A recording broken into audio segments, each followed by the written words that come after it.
Lorsque Jésus apparaît, il y a une particularité, il a des blessures. On dit dans l'Apocalypse qu'il a des blessures au niveau des pieds et au niveau des mains. Et moi je me dis quel genre de blessures qui ne cicatrisent pas après plus de 2000 ans. Nous savons tous que quand vous avez une blessure, le processus de cicatrisation se met en place. Quelle que soit la profondeur de la plaie, à un certain moment, vous allez voir une cicatrice sera là. Peut-être il y aura la cicatrice qui rappelle cette blessure, mais la blessure en soi ne doit pas continuer à être ouverte. Mais Jésus, on dit ces blessures sont encore ouvertes jusqu'à aujourd'hui, n'ont jamais cicatrisé. Et même en médecine, lorsque tu as une plaie qui ne cicatrise pas, souvent c'est une maladie grave. Peut-être c'est un cancer parce qu'une plaie doit cicatriser après un certain temps. Mais de quoi s'agit-il exactement? Pourquoi Jésus-Christ se présente toujours avec ses blessures?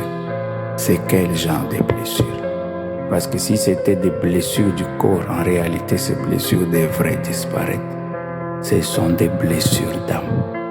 Et c'est ça le thème dont je vais parler aujourd'hui. Je vais vous révéler qu'est-ce qu'il y a derrière les blessures d'âme. Regardez, les blessures du cœur, du corps physique cicatrisent facilement, mais les blessures du cœur restent souvent très longtemps, parfois toute la vie. Les blessures d'âme, les blessures du cœur, ce sont des choses qui font souffrir les gens pendant longtemps. Et des fois, on ne les sait pas, des fois, on ne sait pas les détecter. Tu vas avoir toute une vie qui ne fonctionne pas. Mais à la base, il y a des blessures dans le cœur. Lorsque nous lisons Luc chapitre 4, verset 18, vous allez vous rendre compte que l'effet de guérir les blessures d'âme, les blessures du cœur, c'était la priorité de Jésus. Nous lisons ce qui dit l'Esprit du Seigneur est sur moi parce qu'il m'a oint pour annoncer la bonne nouvelle aux pauvres. Il m'a envoyé pour guérir ceux qui ont les cœurs brisés. Regardez, il a mis ça en deuxième position parmi les priorités.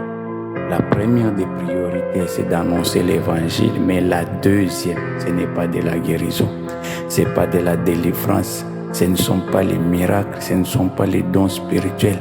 La deuxième priorité pour Jésus, c'est de guérir les cœurs brisés. Parce qu'il savait que c'est ça le vrai problème que les gens ont. La première des choses, je viens annoncer l'évangile. Deuxièmement, même avant la guérison du corps, même avant les ouvertures, les bénédictions, Dieu dit qu'il faut guérir les cœurs brisés. Parce que c'est un problème grave. Les gens ont des problèmes, ils ont des blessures d'âme. Et aujourd'hui, généralement, on ne prend pas conscience de ça. Dans les églises, on ne sait même pas savoir quels sont les problèmes que les gens ont. Comme je vous ai dit, la blessure du cœur, c'est quelque chose qui reste pendant longtemps. Vous allez voir toute une vie de quelqu'un est détruite, vous ne comprenez pas pourquoi, mais en réalité, cette personne porte des blessures. Tu as ton mari, tu as ta femme, tu n'arrives pas à comprendre comment cette personne réagit des fois dans certaines circonstances. En réalité, c'est la blessure que cette personne a. Et la plupart des blessures, les gens les ont dans l'enfance. Et ce sont les blessures d'enfance qui restent les marques les plus profondes dans les vies des hommes.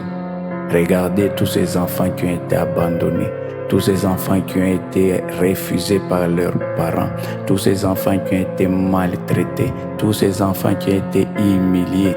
Ce sont des enfants qui ont grandi avec des blessures. Et plus tard, vous allez voir, ils ont des comportements complètement anormaux. Ils ont une attitude bizarre, mais en réalité, c'est dans l'enfance. Voilà pourquoi vous, parents, faites attention à la manière dont vous éduquez vos enfants. Parce que les blessures que cet enfant va prendre pendant ces moments, ça va rester pour toute la vie. Jésus-Christ a gardé ses blessures pour toujours. Et la plupart des gens qui ont des révélations, qui ont vu Jésus face à face, Ils vont vous dire qu'ils ont vu que Jésus-Christ est triste. Jésus-Christ n'est pas dans la joie. Vous savez pourquoi? Parce que la blessure fait mal. Jésus-Christ, les blessures qu'il porte continuent à faire mal jusqu'aujourd'hui. La Bible dit chaque fois que vous êtes en train de pécher, vous crucifiez encore le Christ pour la deuxième fois.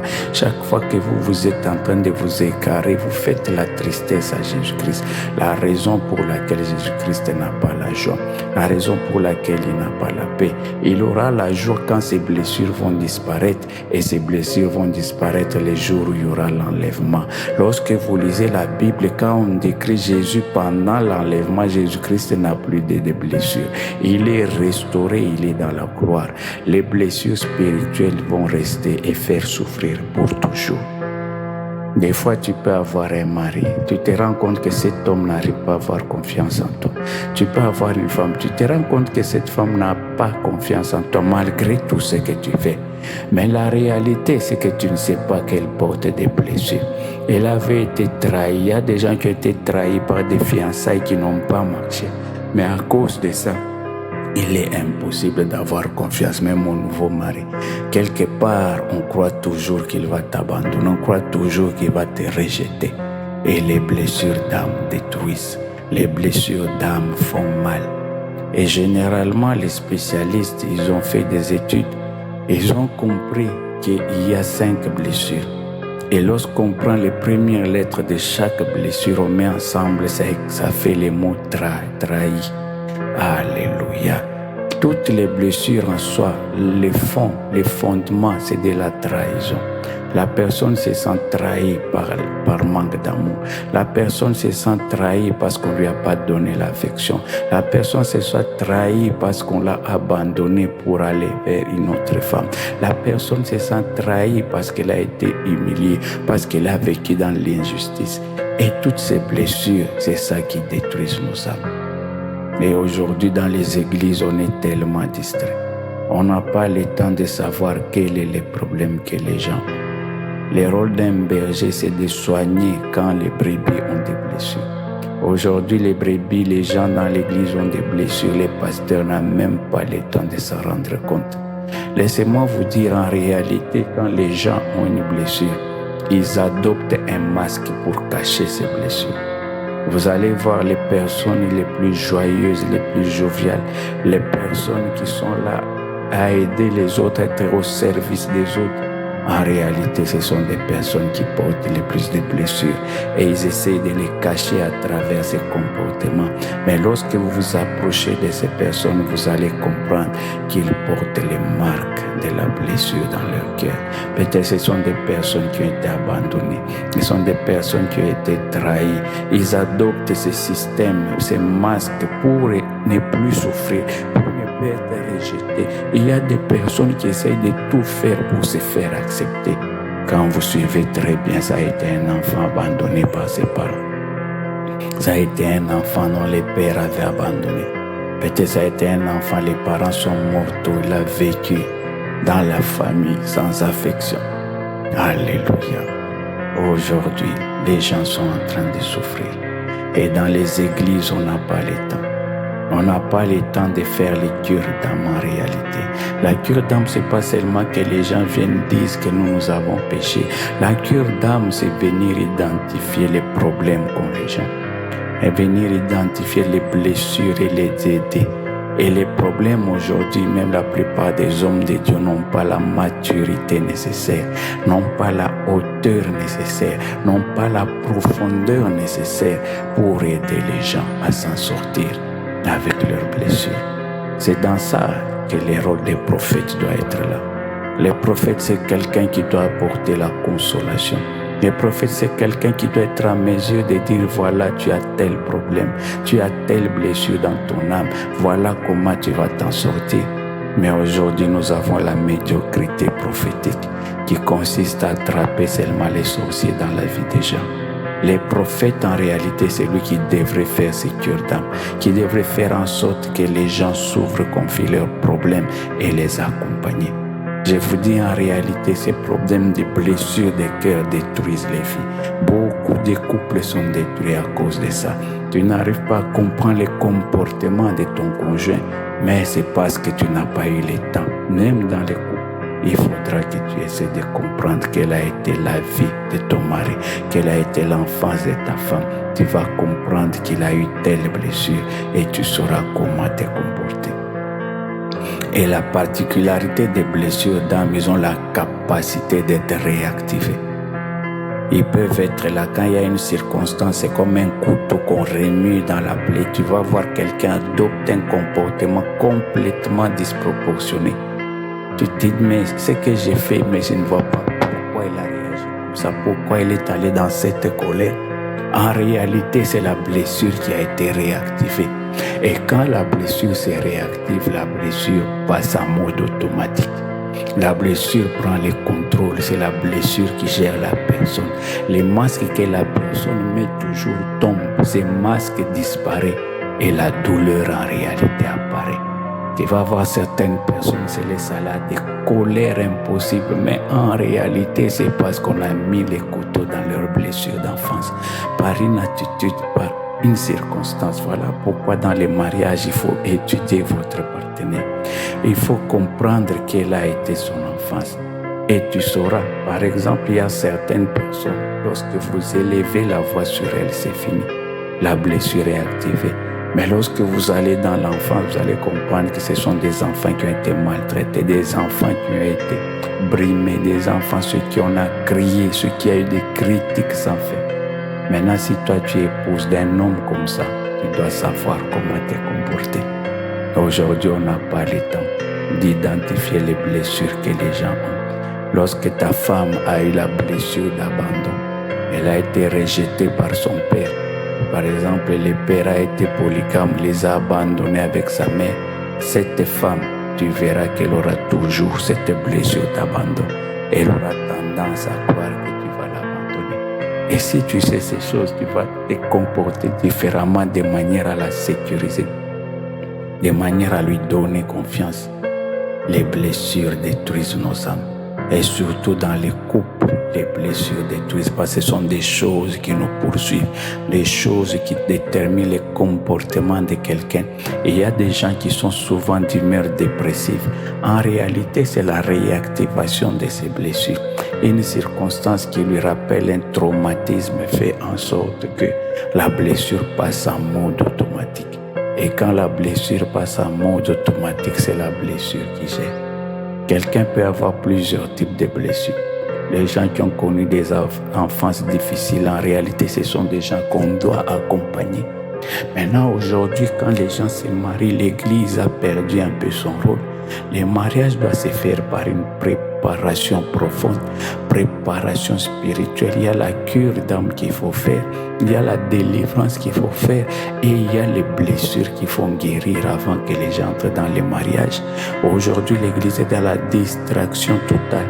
On met l'importance sur l'organisation de la fête de mariage. Ça, ce sont des choses inutiles. C'est juste pour 1 ou 2 jours.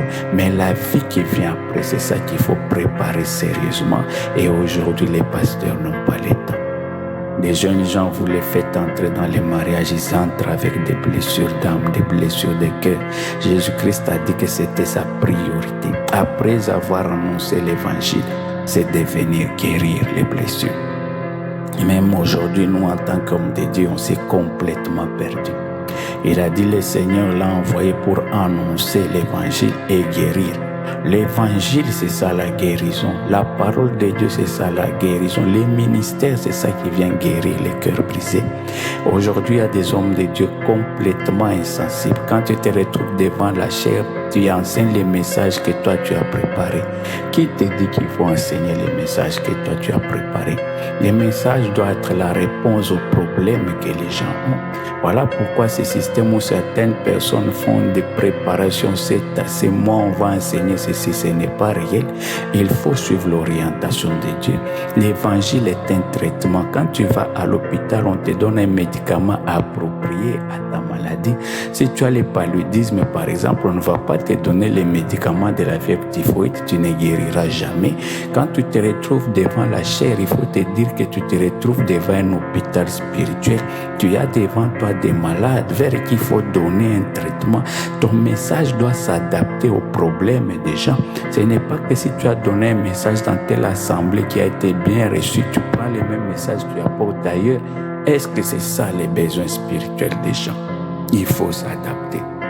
Lorsque tu te retrouves dans une communauté où il y a des problèmes, par exemple des suicides, mais toi tu te mets à parler de la révélation de cette sorte, ton message est déconnecté.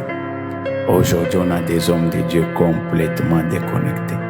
Un homme de Dieu connecté, des fois, il va vous dire, le message que j'ai préparé, c'est pas celui-là que je vais prêcher, parce que Dieu vient de me donner un autre message sur les champs.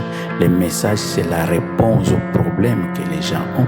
Voilà pourquoi vous avez vu les gens quitter les synagogues où il y avait des messages de formalité pour aller suivre Jean-Baptiste dans un désert, parce que les messages de Jean-Baptiste étaient concordants aux problèmes qu'ils cherchaient. C'était la réponse à leurs problèmes. Et l'un des grands problèmes dans l'Église, dans la société actuelle, ce sont les blessures des cœurs. On n'a pas le temps. Pour Jésus-Christ, c'est la priorité absolue. Avant toutes les choses qu'on est en train de faire, il faut guérir les cœurs brisés. Combien de femmes ont eu des déceptions dans les mariages? Combien de femmes ont eu des déceptions dans les fiançailles? Ces blessures sont restées, on ne les a pas soignées. Même si elle a la chance et se marie maintenant, c'est qu'elle entre dans les mariages avec cette blessure. Et cette blessure va empoisonner leur vie de couple, vouloir ou pas. Mon message aujourd'hui, c'est un message profond. La blessure fait mal. Même maintenant où je te parle, tu sens la douleur. La blessure, elle est là. Elle n'est pas guérie. Seul l'évangile peut la guérir. Et comme je vous ai dit, les spécialistes ont dit qu'il y a 5 blessures. Et quand on prend chaque première lettre de chaque blessure, ça te fait les mots trahis. Les premiers, la première blessure, c'est la blessure de la trahison. Dans les enseignements qui vont venir, je vais vous montrer comment se manifeste cette blessure et quel masque les gens portent pour cacher. Et je vous ai dit, généralement, les gens les plus joviales, les gens qui ont un bon caractère, qui sont au service des autres, ce sont les gens qu'il faut les plus supporter parce que ce sont des gens qui ont le plus de blessures et ils essayent de cacher cela par cette attitude. La blessure de trahison. Il y a des gens qui se sont sentis trahis. Et cette blessure peut continuer à détruire ta vie. Une femme peut se sentir trahie. Tu l'as mariée officiellement et puis elle apprend que tu es allé, tu as une maîtresse. Mais ça crée une trahison. Des fois, les gens, même quand on demande pardon, on revient, mais la blessure reste.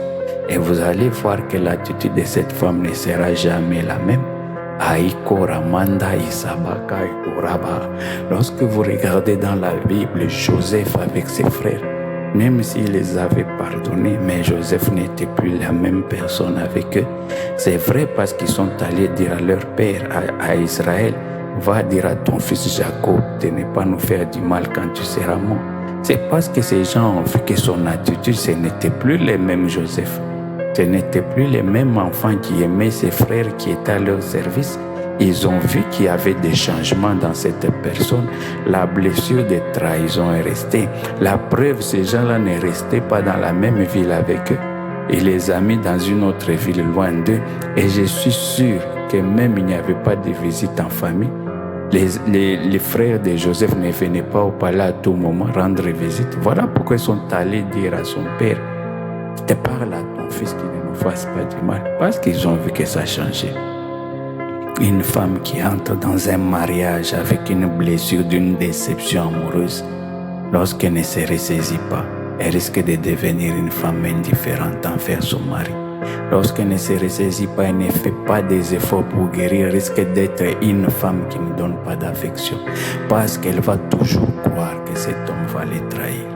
C'est la blessure qui passe en mode automatique. Même si elle fait semblant, elle fait des efforts pour aimer, mais au fond d'elle-même, le doute sera toujours là. Elle aura tendance à ne pas avoir confiance en son mari à cause de la blessure qu'elle avait eue dans les fiançailles, à cause de la blessure qu'elle avait eue dans son premier mariage. Il y a certaines blessures que les gens ont lorsqu'il y a deuil, par exemple, et ça reste pour toujours. Kaitoma Kaizoba Itenda Rabaïsa. On a dit que la prophétesse Anne est restée veuve pendant 27 ans. En réalité, elle avait la blessure. Voilà pourquoi elle ne s'est pas remariée. Kindaiko Rama Isapaiko. Dans trahison, le premier T, c'est trahison. Comme je vous ai dit, les blessures, lorsqu'on les met ensemble, ça fait trahison. Rashikerepe. Maintenant, R, la trahison, c'est la blessure des rejets. Et il y a des gens qui ont été rejetés dans l'enfance. Ils ont été rejetés par leurs parents. Surtout, il y a les grossesses non désirées. Peut-être on ne croyait pas, on voulait avoir un garçon, on a une fille. La tendance est de vouloir rejeter cet enfant. Il y a des grossesses non désirées. Ces enfants souffrent de ce genre de rejet. Je vais développer, comme je dis, dans les enseignements qui vont venir, comment s'est fait la blessure des rejets. Jephthé a été rejeté par ses frères. David a été rejeté par son propre père, à tel point qu'il avait même oublié qu'il existait. Et lorsque vous regardez la vie de David, c'est quelqu'un qui a souffert de la blessure des rejets. Et même quand il est devant Dieu, il a dit à Dieu, ne me retire pas ton Saint-Esprit. C'est parce que c'est ton pensée qu'on allait toujours les rejeter. Il est allé au palais, Saoul l'a rejeté. David a été rejeté par tout le monde. Son propre fils l'a rejeté, Absalom. David a fait la blessure des rejets. Et quelque chose que je vais vous dire encore, la blessure qui est en toi va attirer des circonstances qui se confirment. Par exemple, si tu as été rejeté, cette blessure va te mettre toujours dans des circonstances où tu es rejeté.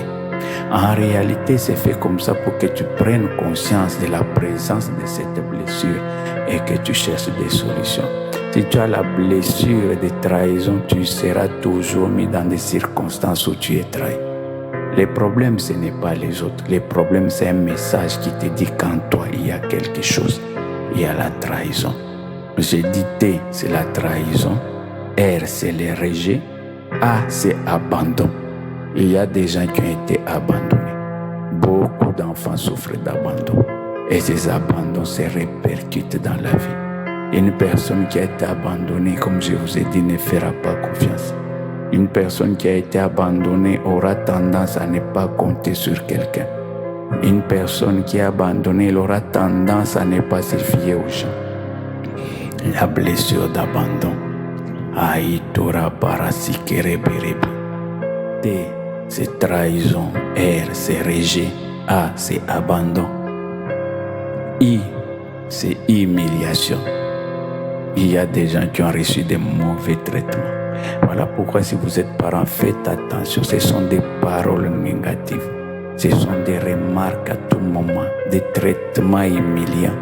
Aïsorama Kandai Kirapa. Et les gens portent ces blessures d'humiliation. Une personne qui a eu l'humiliation va se comporter, je vous dirai prochainement comment est-ce qu'il se comporte. T, c'est trahison. R, c'est rejet. A, c'est abandon. H, c'est humiliation. Et I, c'est injustice. Surtout les enfants, ils ont un sens très poussé d'injustice. Et voilà pourquoi en tant que parent, il faut créer l'équilibre dans la manière de traiter vos enfants. Souvent, lorsque vous achetez un cadeau à un enfant, vous ne donnez pas un autre, ça crée la blessure d'injustice. Et ça reste toujours. Regardez les frères de Joseph, leur père a créé la blessure d'injustice parce qu'il a favorisé Joseph. Et ça a créé de l'injustice. Et cette injustice, c'est ça qui a fait que ces gens sont devenus jaloux, sont arrivés à les vendre. Voilà pourquoi il faut être prudent, surtout pour ceux qui se retrouvent dans des familles où il y avait de la polygamie. Même si toi, homme, tu t'es retrouvé dans cette situation, essaye de créer l'équilibre. Regardez cet homme Jacob, il n'a pas créé l'équilibre entre ces deux femmes, entre Léa et Rachel. Rachel avait Léa avait la blessure d'injustice et c'est remarquable. L'homme a été créé avec cette notion de justice. Toute injustice est mal considérée. Voilà pourquoi, mes frères et sœurs, on doit revenir à l'essentiel. Ça, c'est la priorité numéro 2 que Jésus attend. Il attend qu'on s'occupe des fidèles de l'Église. Il attend qu'on les guérisse de leurs blessures, qu'on les aide à s'en sortir. Parce que je vous dis ces choses, lorsque vous ne les traitez pas convenablement, ça empoisonne toute l'existence. Aujourd'hui, il y a des gens qui sont malheureux à cause des blessures. L'Esprit Saint puisse vous consoler. Nous allons continuer ces enseignements spécifiques sur chaque blessure et tu vas te rendre compte que ce qui a toujours détruit ta vie, c'est la blessure. Ce qui a toujours fait que ton mari est tel qu'il est, il réagit, c'est parce qu'il a des blessures d'enfance que toi tu n'as pas détecté. Ce qui fait que ta femme a tel problème, ce sont ces blessures. Que Dieu vous bénisse. Les blessures de cœur, ce sont des blessures qui restent, qui ne guérissent pas facilement. Au nom de Jésus, Amen.